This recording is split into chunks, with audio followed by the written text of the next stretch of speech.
Those are the apple seeds that I'm stratifying in the fridge. As you can see, I have 20 or more seeds here. None of them has roots growing in them.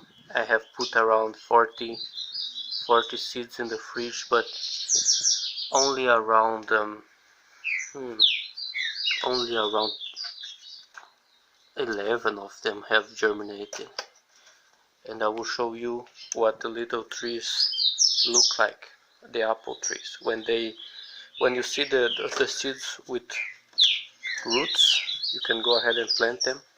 None of mine have roots yet, but I will show you what they will look like.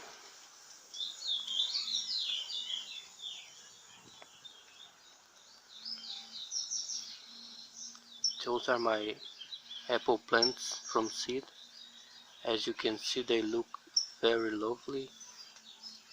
I have here plum beginning to germinate. Here is another apple from seed. They are not hard to germinate, but not all the seeds will in the fridge.